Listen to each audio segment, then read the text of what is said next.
Вы смотрите новости телекомпании «Новый век», в студии Чинчик Ашпукол. Здравствуйте. Главное в выпуске. Праздник, который несет радость. Православные верующие встретили Радоницу. Хищник на улицах Кызыла. В столице республики женщина выгуливала на цепи медвежонка. 27 добрых дел. Сотрудники налоговой готовят благотворительный концерт. А теперь об этих и других событиях более подробно.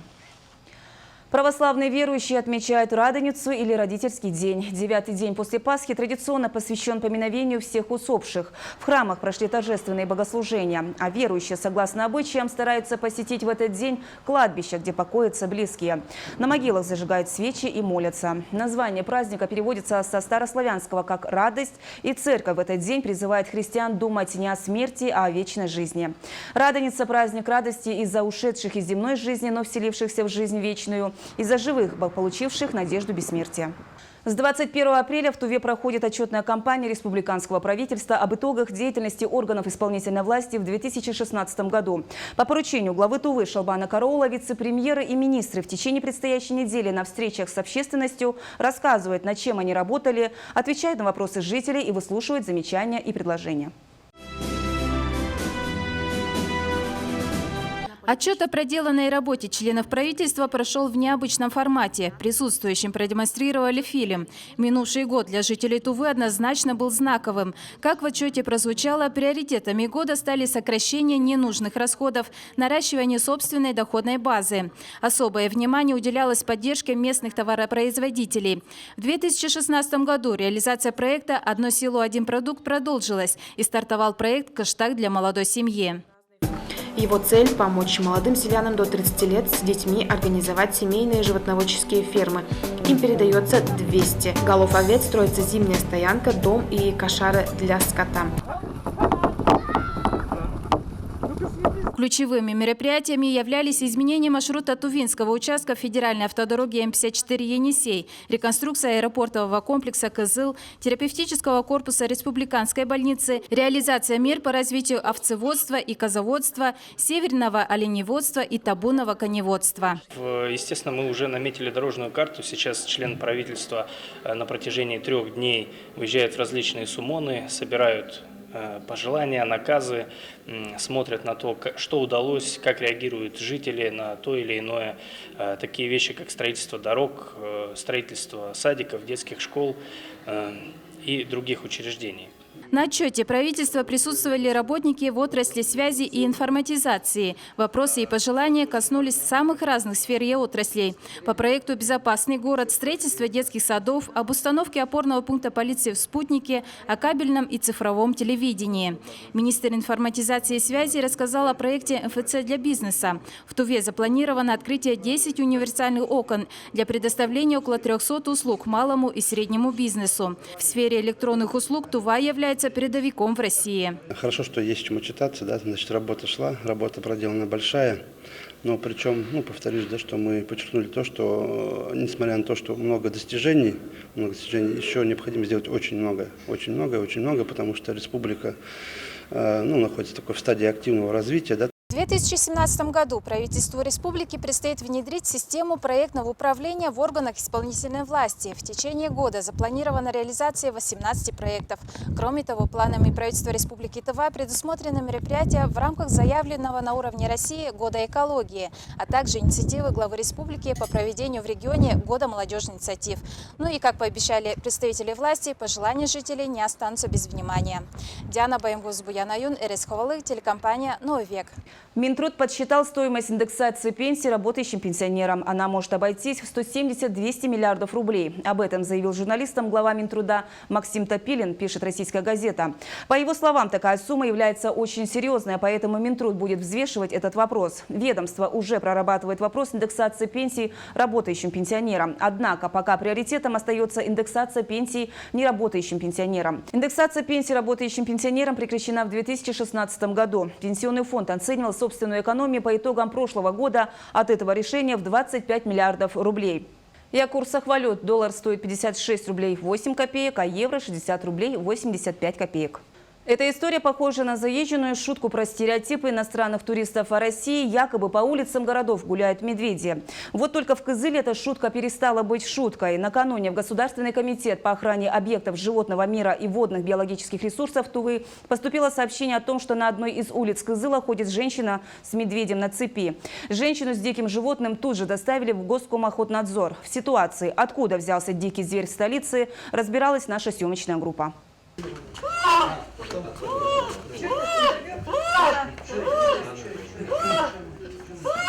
Ревущего и испуганного от такого количества людей медвежонка мы застали по приезду в Госкомохотнадзоре Тувы. На полу разлитое молоко. А вот та самая женщина, которая прогуливалась по улице Заводской Кызыла с маленьким хищником на цепи, тем самым привлекшая внимание не только детворы, но и правоохранительных органов. Женщина пояснила, что медвежонок был привезен из Эрзинского района и что он находится у нее около 3,5 недель.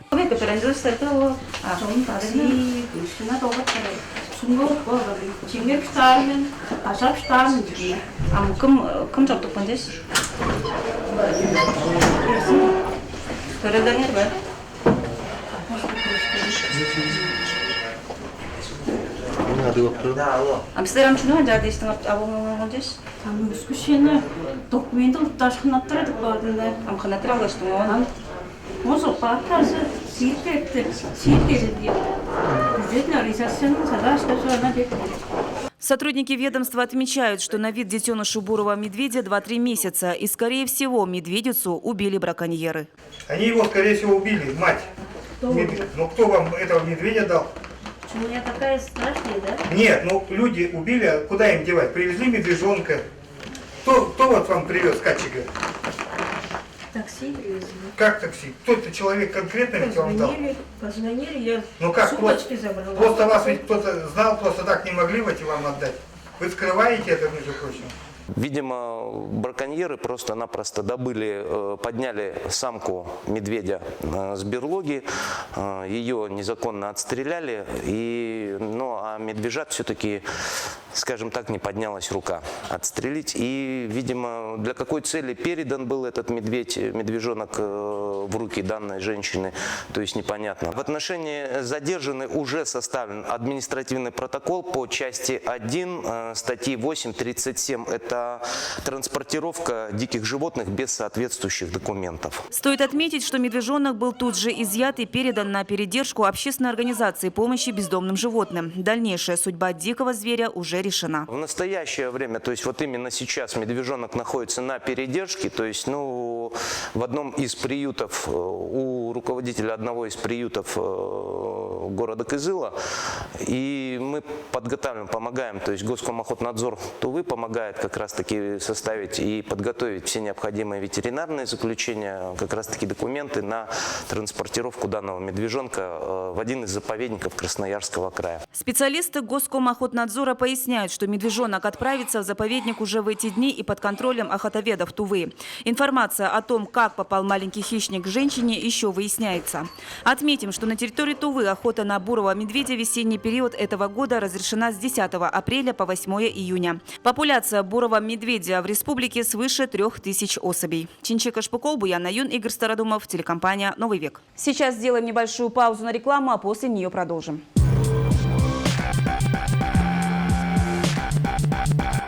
Эй, пап, ты чё завис? Мы не в интернете.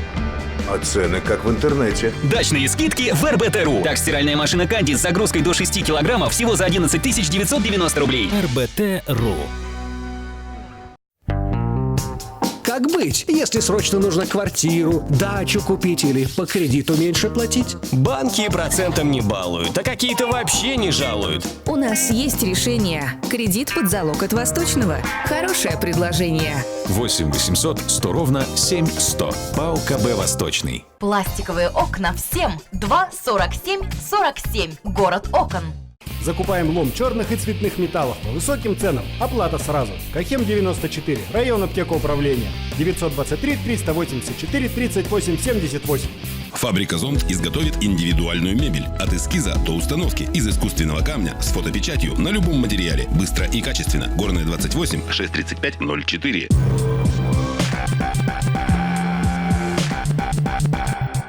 Вы смотрите новости телекомпании «Новый век». Мы продолжаем. Участковые отчитались перед населением о проделанной работе. На встрече полицейские обратили внимание жителей на самые распространенные преступления, среди которых кражи, мошенничество и грабежи. Стражи порядка призвали граждан быть бдительными и напомнили о простых правилах безопасности, чтобы не стать жертвами преступников. Следует отметить, что люди, присутствующие на сходах, были достаточно активны, их интересовало решение текущих проблем. Они смогли задать волнующие их вопросы. Больше всего жителей интересовало противодействие незаконной реализации алкогольной продукции, вопросы суточных квартир, были и жалобы на соседей, нарушающих общественный порядок. В общей сложности на встречу правоохранителями пришли порядка 700 козылчан. Самыми активными оказались жители центральной и правобережной частей города. Полицейские постарались ответить на все заданные гражданами вопросы. Некоторые из них были взяты на контроль. Кроме того, стражи правопорядка в очередной раз напомнили о служебных телефонных номерах, по которым нужно обращаться за помощью. «Сделай мир ярче». Под таким девизом организует благотворительный концерт Федеральная налоговая служба Тувы. Началась эта традиция в 2015 году, когда Налоговая служба России отмечала 25-летие со дня образования. Эту дату региональная ФНС решила отметить благотворительностью. И вот и в этом году сотрудники организовали концерт. На генеральной репетиции была и наша съемочная группа. Творчество, объединяющее в одно целое всех сотрудников налоговой службы Тувы. В этом году налоговики задались целью показать не просто концерт, но и подкрепили его 27 добрыми делами. Ровно столько, сколько лет прошло со дня образования налоговых органов в нашей стране. Налоговые органы Республики Тыва давно занимаются благотворительной деятельностью. В данном благотворительном концерте участвует 150 человек. Это налоговые инспектора всей нашей Тувы. Все вырученные средства от благотворительного концерта будут направлены на помощь нуждающимся, в том числе и на поддержку детей, находящихся в трудной жизненной ситуации.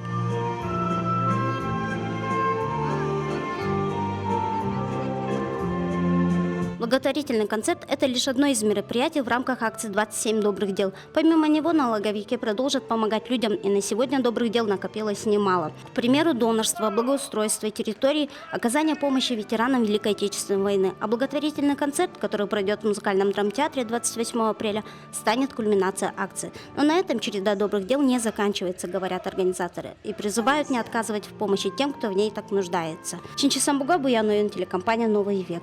Далее наша ежедневная рубрика «Новости короткой строкой».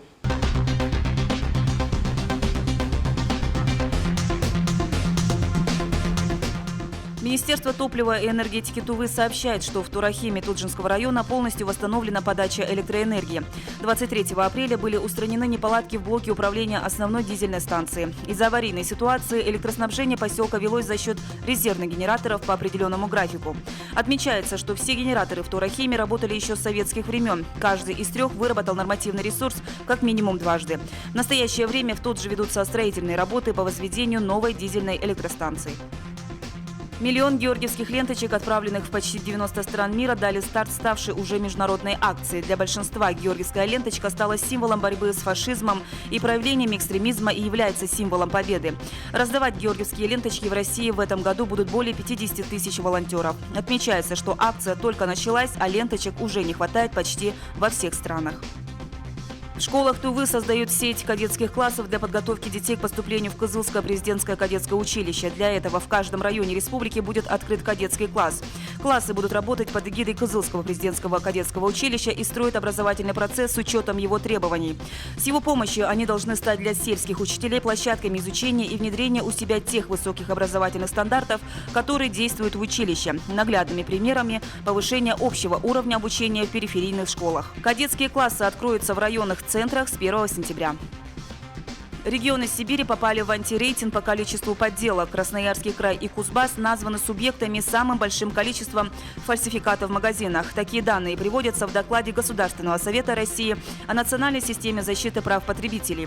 Увеличился процент несоответствий по техрегламентам на молочную продукцию, игрушки, фруктовые овощные соки, пищевые добавки, мясо и специализированную продукцию для диетического и диабетического питания. Рост количества подделок связан со снижением доходов населения и ростом спроса на более дешевые продукты.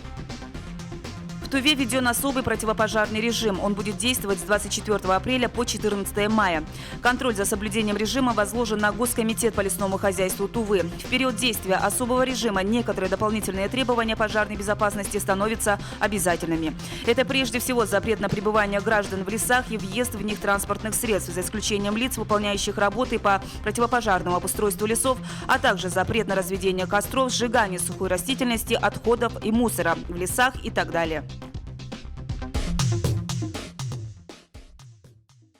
На радиостанции «Голос Азии» сегодня прошел очередной радиоквест «Замес майонез». Слушателям раздают подарки от партнера гостиничного комплекса «Буян-Бадыргы» на обед или ужин в ресторане. Но отдают не даром, а за выполненное задание. Чтобы получить приз, необходимо отгадать загадку и приехать на зашифрованное место первыми. Сегодня сертификаты достались самым сообразительным и самым быстрым из наших радиослушателей. Замес майонез. Наш оператор вручил слушателю 2 победных сертификата, которые может получить каждый из вас. Слушайте радиоквест «Замес майонез» на Первом республиканском радио и получайте подарки. А сейчас о погоде на завтра. В Кызыле ожидается переменная облачность без осадков. Температура воздуха ночью +2, +5, днем +18, +23. Ветер от 2 до 7 метров в секунду. Атмосферное давление 710 миллиметров ртутного столба.